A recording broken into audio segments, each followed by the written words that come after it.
प्रधानमंत्री आयुष्मान कार्ड बन्યું વરદાન, જીતાઈ ગઈ જિંદગી।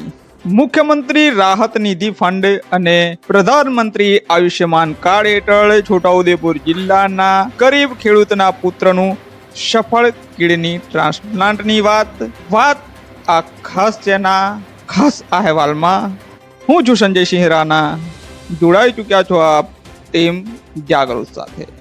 કહેવાય છે કે જ્યાં સુધી આશા છે ત્યાં સુધી શ્વાસ છે, પરંતુ જ્યારે આશા તૂટવા લાગે, ગરીબી સામે જિંદગી લાચાર બની જાય, ત્યારે ગુજરાત સરકારની સંવેદનશીલતા વહારે આવે અને એક પિતા માટે તેના સંતાનને નવું જીવન દાન મળે છે। જી હા, વાત છે આ છોટાઉદેપુર જિલ્લાના એક સામાન્ય ખેડૂતના 18 વર્ષના દીકરાની, જેની બંને કિડની ફેલ થઈ ગઈ। ઓપરેશનનો મોટો ખર્ચો, સામે ગરીબી, પરંતુ આ પરિવાર હિંમત ના હાર્યો। માનનીય મુખ્યમંત્રી ભૂપેન્દ્રભાઈ પટેલની મૃદુ, મક્કમ અને સંવેદનશીલ મંજૂરી અને આયુષ્યમાન કાર્ડના સહારાથી આજે એક પિતાએ પોતાના દીકરાને નવી જિંદગી આપી છે। છોટાઉદેપુર જિલ્લાનું હેરણ કાંઠે આવેલું વડીવાડા ગામ, અહીં રહેતા એક સામાન્ય ખેડૂત રણજીતસિંહ રાજપૂત પર ત્યારે આપ તૂટી પડ્યું જ્યારે તેમના 18 વર્ષના એકના એક વહાલસુયા દીકરા ધર્મપાલસિંહની બંને કિડની ફેલ થવાના સમાચાર આવ્યા। ડોક્ટરોએ સ્પષ્ટ કહ્યું, જો દીકરાને બચાવવો હોય તો તાત્કાલિક કિડની ટ્રાન્સપ્લાન્ટ કરાવવું પડશે। ખેતી કરીને માંડ ગુજરાન ચલાવતા આ ગરીબ પરિવાર માટે લાખો રૂપિયાનો ખર્ચ કરવો અશક્ય હતો। જિંદગી અને મોતની વચ્ચે ઝૂલા ખાતા દીકરાને જોઈ પિતાનો જીવ અદ્ધર થઈ ગયો, પરંતુ પરિવારે હિંમત ના હારી। લાચાર પિતા પહોંચ્યા સીધા રાજ્યના મુખ્યમંત્રી ભૂપેન્દ્રભાઈ પટેલ પાસે। ગરીબ ખેડૂતની રજૂઆત સાંભળતા જ મુખ્યમંત્રીએ એક ક્ષણનો પણ વિલંબ કર્યા વિના માનવતા દાખવી અને મુખ્યમંત્રી રાહત નિધિ ફંડમાંથી ₹2,33,000ની તાત્કાલિક સહાય મંજૂરી કરી। આટલું જ નહીં, ટ્રાન્સપ્લાન્ટ પહેલા પણ મોંઘા ડાયાલિસિસના ખર્ચમાંથી પ્રધાનમંત્રી આયુષ્યમાન કાર્ડ યોજનાએ આ પરિવારને ઉગારી લીધો। મફત ડાયાલિસિસ અને સરકારી સહાયના જોડે કિડની ટ્રાન્સપ્લાન્ટ પૂર્ણ થયું। આજે આ ટ્રાન્સપ્લાન્ટ બાદ 18 વર્ષનો ધર્મપાલસિંહ અન્ય સામાન્ય યુવાનોની જેમ જિંદગી જીવી રહ્યો છે। તેના ચહેરા પર પાછું આવેલું સ્મિત બતાવે છે કે જ્યારે સરકાર સંવેદનશીલ હોય ત્યારે ગરીબમાં ગરીબ માણસ પણ પોતાની જાતને અસહાય અનુભવતો નથી। સમગ્ર પરિવારે રાજ્યના મૃદુ, મક્કમ અને સંવેદનશીલ મુખ્યમંત્રી ભૂપેન્દ્રભાઈ પટેલ અને રાજ્ય સરકારનો દિલથી આભાર માન્યો છે। સરકારની નીતિ અને દાનત જ્યારે સાચી હોય ત્યારે સરકારી યોજનાઓ માત્ર કાગળ પર જ નહીં, પરંતુ ગરીબોના ઘર સુધી પણ પહોંચી જીવ બચાવવાનું ઉત્તમ કામ કરે છે। ધર્મપાલસિંહ અને તેના પિતા રણજીતસિંહની આ કહાણી લાખો લોકો માટે એક નવી આશાનું કિરણ છે। નમસ્કાર, ટીમ જાગૃત માટે સંજયસિંહ રાણા, બોડેલી।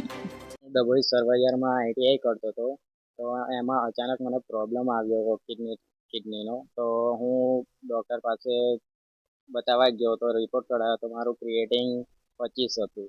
તો પછી આગળ વડોદરા ગયા તો ડાયાલિસિસ ચાલુ થઈ ગયું મારે। એમાં એક વીકમાં 2 વાર ચાલુ, તો 2 વાર થતું હતું। એ PMJYમાં ડાયાલિસિસ ચાલતું હતું। મમ્મી પપ્પાને બહુ દેવું થઈ ગયું કે એ ડભોઈ સરવૈયાની આઈટીઆઈમાં આઈટીઆઈ કરતો હતો। એમાં ધરમપાલને અચાનક તબિયત ખરાબ થઈ, પછી ડૉક્ટર પાસે બોરેલી સર્વોદયમાં બતાવ્યું। ત્યાં ડૉક્ટરે થોડી એને 100% લોહી થઈ ગયું અને એની દવા આપી। 15 દિવસ એ દવા કર્યા પછી પણ ફેર ના પડ્યો। પછી ડૉક્ટરે રિપોર્ટ કાઢ્યા તો એમાં સીધો કિડની પર એનો 25 ક્રિએટ આવી ગયો અને પછી અમને બીજે દિવસ તાત્કાલિક જ વડોદરા જવા માટે રવાના કરી દીધા। એટલે અમે તે દિવસે કીધું, પણ અમારે થોડી પૈસાની વ્યવસ્થા કરીને બીજે દિવસે અમે વડોદરા આદિકુરા હોસ્પિટલમાં રવાના થયા। ત્યાં ડૉક્ટરે રિપોર્ટ ફરી કાઢ્યા અને ત્યાં દાખલ જ એને કરી દીધો અને ત્યાં એને ટ્રીટમેન્ટ 1 અઠવાડિયું કર્યું, પણ તે કરવા છતાં એની કિડની પર કંઈક ફેર પડ્યો ના, એની કિડની સંકોચાઈ ગઈ હતી। એટલે પછી ડૉક્ટરે ડાયાલિસિસમાં એને ચાલુ કર્યું। એટલે અઠવાડિયાની 1 વાર ડાયાલિસિસ ચાલુ થયું, પછી અઠવાડિયામાં 2 વાર ડાયાલિસિસ થયું અને છેલ્લે 1.5 વર્ષ થયા પછી તો અઠવાડિયામાં 3 વાર ડાયાલિસિસ એનું ચાલુ। એટલે ડાયાલિસિસમાં જેટલું ડાયાલિસિસ કરે એટલો જે સારો રહેતો હતો। હવે એને અમે ડૉક્ટરને થોડા મળ્યા અને થોડી વાત કરી બેસીને, કે કિડની ટ્રાન્સપ્લાન્ટ સિવાય બીજો કોઈ રસ્તો નથી। એટલે ડૉક્ટરે પછી કે તમે કિડની ગમે તે રીતે ટ્રાન્સફર કરવાનો કોઈ એ કરો તો ડાયાલિસિસ બી બંધ થઈ જાય, એની જિંદગી બી બદલાઈ જાય. તો એકનો એક છોકરો હતો, અમારા 2 ભાઈ છે, 2 ભાઈ વચ્ચે એકનો એક છોકરો હતો. એટલે પછી વિચાર્યું એવું કે 22 વર્ષનો આટલો હેન્ડસમ છોકરો છે તો કિડની માટે કંઈક ટ્રાન્સપ્લાન્ટની વ્યવસ્થા કરીએ. એટલે પછી એના મમ્મીને રિપોર્ટ કાઢ્યો તો એની મમ્મીનું બી ગ્રુપ આવવાથી એની મમ્મીની કિડની સેટ થાય એમ નથી. એટલે પછી મારા રિપોર્ટ કાઢ્યા તો મારું ગ્રુપ આવવાથી એને મારી કિડની સેટ થાય એમ હતી.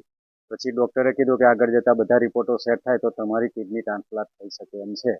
પછી આગળ જતાં ડૉક્ટરે બધા રિપોર્ટો ચેક કરીને કઢાવ્યા. એ ડૉક્ટરોનો રિપોર્ટ કાઢતાં અમારે 1 મહિના જેવું લાગ્યું અને પછી 1 મહિનાની મેં કમ્પ્લીટ સેટ થયું.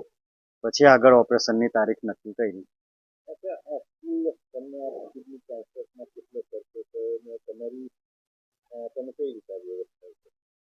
હવે કિડની ટ્રાન્સપ્લાન્ટમાં ટોટલ 15 થી 17 લાખ જેવો ખર્ચો થવાનો હતો. એટલે ડૉક્ટરે કહેવા પ્રમાણે અમે જે થોડી પીએમ જેવાયમાં જે આયુષ્યમાન કાર્ડમાં એનું ડાયાલિસિસ ચાલતું હતું 1.5 વર્ષ એ ચાલ્યું. પછી થોડી અમે સીએમ પીએમને રજૂઆત કરી તો એમાંથી અમને 2,32,000 જેવો ફંડ મળ્યો છે. થોડી મારી જોડે જમીન હતી, એ જમીન મેં ગીરો પેટે મૂકી. થોડા મારા સગા સંબંધીઓએ મને મદદ કરી. થોડા મારી જોડે ઘરેણાં હતા એ બી થોડા મેં વેચી દીધા. આવું તેવું કરીને અમે એક સેટિંગ કરી લીધું.